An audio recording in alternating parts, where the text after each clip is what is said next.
Bonjour et bienvenue sur YB Miniature. Aujourd'hui, pour cette seconde vidéo, je vais vous présenter donc une nouvelle table de jeu. Mais avant de démarrer, je voulais faire une petite parenthèse pour vous informer que la table de jeu que je vous ai présentée lors de ma première vidéo, si vous ne l'avez pas vue, je vous invite à le faire. Un exemplaire de cette table sera mis en vente lors de la sortie donc, de cette seconde vidéo sur eBay. Je vous invite donc, si ça vous intéresse, à vous rendre sur la page, taper dans la recherche table de jeu The Walking Dead. Pour l'heure, revenons-en donc à cette table de jeu. La table de jeu d'aujourd'hui est basée sur un thème médiéval, comme vous pouvez le voir. C'est un jeu français que j'affectionne particulièrement. Alors vous inquiétez pas, je ne fais pas une fixation sur les jeux français. C'est un jeu qui est sorti il y a environ 3 ans, d'abord dans une version contemporaine avec 3 saisons, des extensions, et au cours du premier semestre 2016, ils ont décidé de créer un nouveau jeu sur une version médiévale. Alors, ce nouveau jeu, bien évidemment, les règles se rapprochent énormément de son aîné, avec quelques petites variantes. C'est un jeu que j'affectionne beaucoup, je joue régulièrement avec mes amis, donc il me paraissait évident de créer une table de jeu.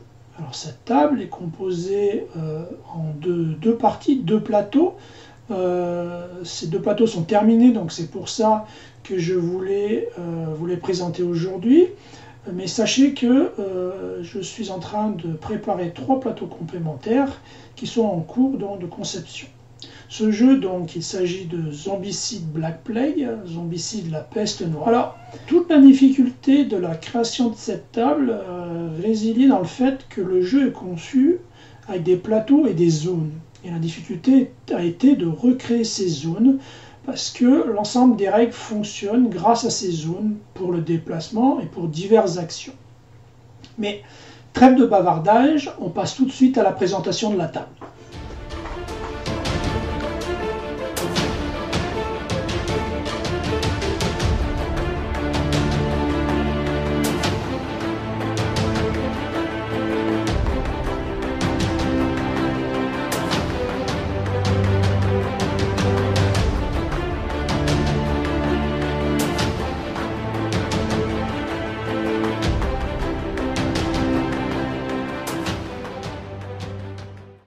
On se retrouve pour la présentation de la table.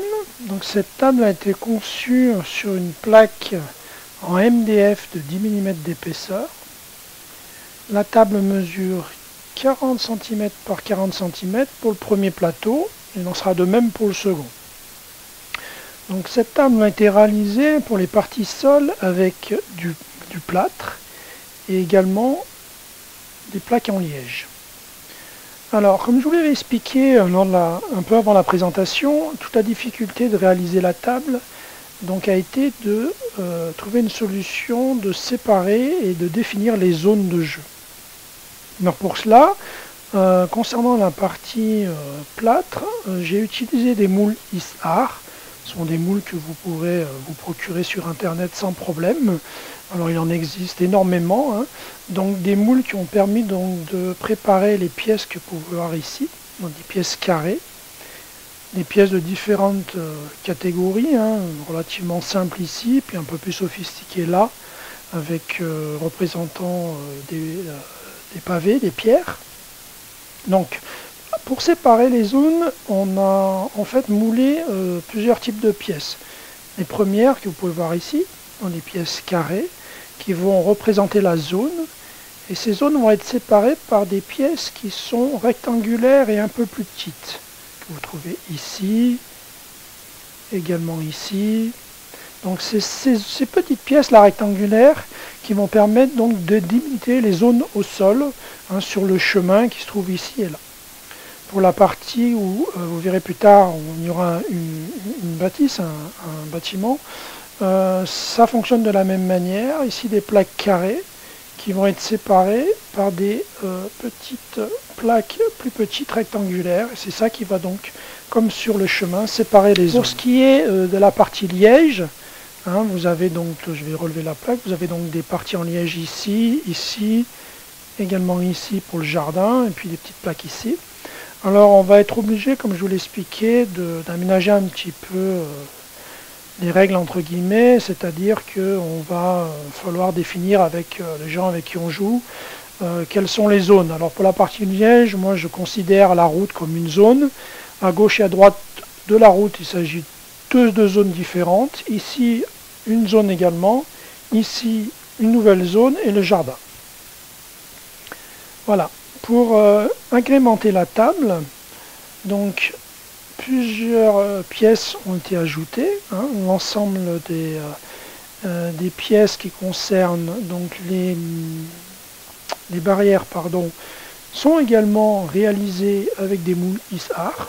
Je vais essayer de vous les présenter. Voilà. Le résultat est plutôt sympa. Ce sont des moules Isar. Les murets, ce sont également des moules de la gamme Isar. Voilà. Ensuite, on a ajouté pour la partie où se trouve la maison un petit jardin avec des petites courges, différents légumes, également des petites haies, des fleurs pour agrémenter la table. Ensuite, dans la partie liège, j'ai voulu ajouter quelques décors supplémentaires, des arbres par exemple, je vais vous montrer tout de suite. L'idée était de pouvoir les ôter, tout simplement pour pouvoir faciliter l'accès aux zones et simplifier le jeu. Donc par exemple, pour ce qui concerne cette partie-là, il y a également un arbre qui a été conçu sur une petite plaque. Voilà. Cette plaque donc est de la même dimension que le plateau. Je vais essayer de vous le montrer ici. Ça nous permettra donc en fait de mettre en place l'arme, de faire en sorte qu'il soit bien maintenu, qu'il ne tombe pas aisément pendant la partie, mais nous permettra également de l'enlever si on souhaite accéder plus facilement à la zone, surtout que parfois sur une seule et même zone on se retrouve avec un certain nombre de figurines, les héros et parfois les zombies, donc des fois il y a un peu beaucoup de monde. Donc voilà, il fallait trouver une solution pour libérer de la place. Donc un emplacement pour un premier arbre. Également un autre bosquet avec 3 arbres, toujours réalisé sur le même concept. Il s'agit d'une petite plaque bois sur laquelle on est venu fixer les arbres et les différents décors, des fleurs, de l'herbe, etc. Donc on va pouvoir la placer ici. Encore un arbre. L'idée était de recréer une petite zone de forêt ici. Et puis pour finir, voilà, un petit champignon, je trouvais que c'était assez sympathique. Ça donne un petit côté médiéval fantastique, des gros champignons. Donc ils ont été faits en pâte fimo, toujours sur une plaque, agrémentée de quelques fleurs, de buissons, etc. Et on pourra également le placer ici. Et pour terminer, donc une dernière petite plaque avec un petit panneau qui indique la direction à prendre pour accéder aux différents villages, donc que l'on pourra venir mettre ici. L'idée c'est que des pièces comme celle-ci, j'en ai conçu un certain nombre, ce qui me permettra effectivement d'ôter certaines pièces, de les changer en fonction de mes scénarios pour ne pas avoir le sentiment d'avoir toujours les mêmes éléments sur la table. Bien que ça ne nous laisse pas non plus toute liberté. Ensuite, pour agrémenter tout ça, j'ai donc utilisé une maison. Cette maison va venir se placer ici. Vous voyez qu'elle a une partie aimantée. J'ai collé une plaque aimantée sur la zone pour permettre donc au bâtiment, donc à la maison, de tenir facilement et de ne pas bouger pendant la partie. Alors ces bâtiments, je vais essayer de vous les montrer, ils sont issus donc d'une gamme qui s'appelle Tabletop World. Alors pour moi aujourd'hui j'aime regarder sur internet tout ce qui se crée, tout ce qui se fait, mais j'avoue que je ne connais pas tout, mais pour moi aujourd'hui c'est vraiment ce que l'on peut trouver de mieux au monde. Alors le problème c'est que ce sont des produits de très belle qualité, mais qui coûtent un peu cher. Par contre, pour les maisons de ce type-là, ça reste encore raisonnable et abordable. on est sur des budgets entre 20 et 30 euros. Par contre, sur des pièces beaucoup plus grosses, là, ça commence à être relativement cher. Donc l'idée, donc, cette maison, le toit s'enlève, bien évidemment, hein, toute la gamme, donc le tabletop rods, sont tous des bâtiments dans lesquels vous pourrez jouer à l'intérieur. L'avantage, c'est que l'intérieur des pièces est sculpté également. Je vais essayer de vous le montrer. Vous voyez, on voit le sol, les portes, les fenêtres. Donc c'est vraiment de très très bonne qualité. Sous la maison, une plaque également aimantée qui va me permettre de positionner, de stabiliser la maison sur la table. Le toit, comme vous pouvez le voir, comme je vous le montrais, donc est amovible et donc permettra aisément de jouer à l'intérieur du bâtiment. Et ensuite, un petit moulin pour agrémenter la table. Alors celui-ci malheureusement n'est pas aimanté. Pourquoi? Parce que tout simplement il est creux à l'intérieur. Donc c'était un petit peu plus compliqué. Donc pour assurer un peu la stabilité du bâtiment, j'ai en fait fait en sorte, le bâtiment, le moulin vient se passer sur cette zone, la porte vient se loger dans cette partie de l'escalier qui dépasse un petit peu. Donc on va venir loger le moulin comme ceci et du coup en principe il tient relativement bien. Donc voilà, là on est sur la première partie, le premier plateau de jeu. Pour agrémenter la table, également des petits accessoires, hein, des petits tonneaux que l'on va pouvoir placer en fonction de ses envies sur la table de jeu. Donc ensuite, comme je vous l'ai expliqué, les zones vont permettre donc aux différentes figurines de pouvoir se déplacer. Donc je ne vais pas vous expliquer la règle, hein, parce que c'est pas le but. Dans Zombicide Black Plague, on se déplace, une action c'est de se déplacer d'une zone. Donc on pourra très facilement déplacer les figurines d'une zone à l'autre en fonction de ce que j'ai pu vous montrer au début de la vidéo, de la présentation. Voilà, donc ça nous laisse quand même de la place pour mettre plusieurs figurines, hein, éventuellement des zombies. Donc ici une nouvelle zone. Si jamais on souhaite venir se déplacer ici, dans la zone où il y a la forêt, eh bien pas de problème, comme vous l'expliquez, on retire l'arme et on peut facilement venir poser la figurine. On n'est pas gêné, ça pose aucun problème. Voilà, j'en ai terminé pour la présentation de cette première plaque. On se retrouve tout de suite pour la suite.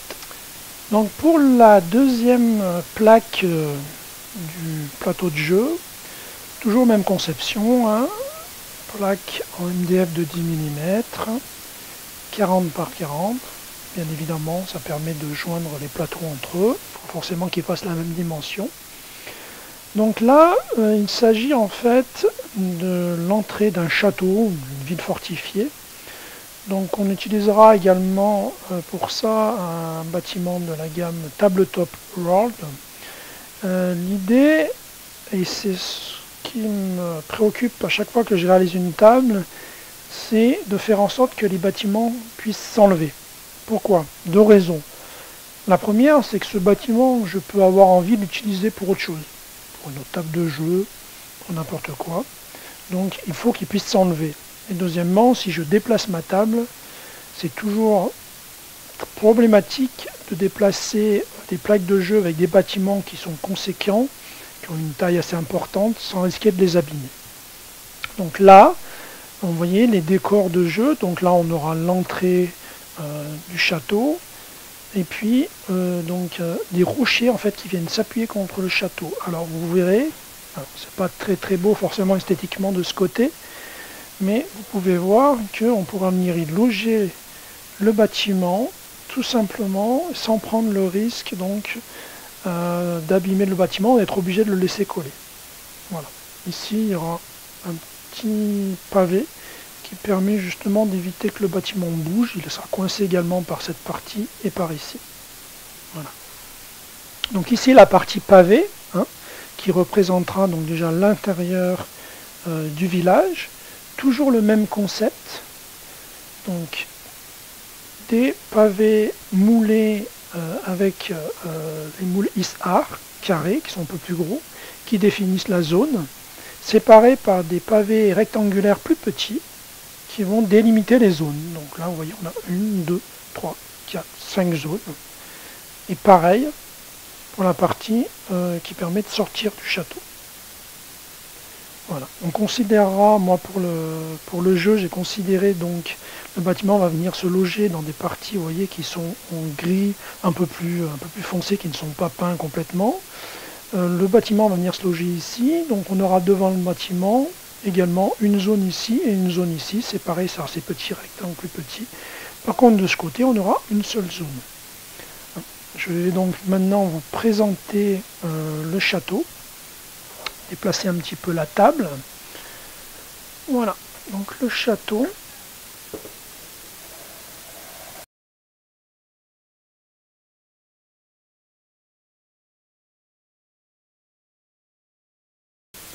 Alors, ce bâtiment, donc, toujours de la gamme Tabletop World. Donc, je vous disais, c'est un bâtiment très beau. Ces bâtiments arrivent, ils ne sont pas peints. Hein, à vous de les peindre. Par contre, la qualité est plutôt exceptionnelle. Et on peut jouer, bien évidemment, à l'intérieur. Donc, de ce côté, vous avez une herse. Cette herse fonctionne. De l'autre côté, vous avez des portes pour l'entrée. Ces portes également sont fonctionnelles. Voilà. Et ensuite, le bâtiment est composé donc de plusieurs parties. Donc, cette partie se haute. Également celle-ci. Je vous les montrerai après. Hein. Mais également cette partie basse. Donc, vous avez au premier niveau, vous pourrez jouer donc à l'intérieur sans problème, avec une partie qui correspond à la tour, avec un escalier qui permet de descendre, des trappes. Ensuite, la partie centrale qui permet d'actionner la herse. Vous voyez, alors c'est difficile de vous le montrer. Vous pouvez constater qu'il y a une porte qui permet donc d'accéder à l'intérieur du bâtiment. Toujours gravé à l'intérieur. Hein. Vous pouvez voir qu'il y a, on voit les planchers, les fenêtres. Ensuite, sur cette partie, va pouvoir se loger cette pièce-là. Hein. Donc on peut ici une porte pour accéder à l'intérieur du bâtiment, pour accéder sur le rempart et pour grimper sur la tour. Je vais montrer dans l'autre sens. Voilà. Également, on peut y venir placer une figurine complètement en haut de cette tourelle. Sur cette tourelle, viendra se loger la dernière pièce avec un drapeau. Voilà. Donc ça, c'est la partie haute de l'entrée. Va venir se loger ici, mais avant une pièce qui concerne un deuxième étage, deuxième niveau. Toujours là avec des sections de portes, des escaliers, le sol donc a été gravé, représente un plancher, les fenêtres. Donc cette section va venir se loger ici. La partie haute viendra se positionner sur le dessus. Vous voyez que ça s'emboîte parfaitement, c'est vraiment un très très beau travail. Et puis ensuite le sommet de la tour, pardon, je vais vous le montrer. Vous remarquez que c'est de très très bonne facture, très bonne qualité. Cette partie qui va permettre de venir se loger ici. Vous voyez, c'est parfaitement conçu pour s'assembler.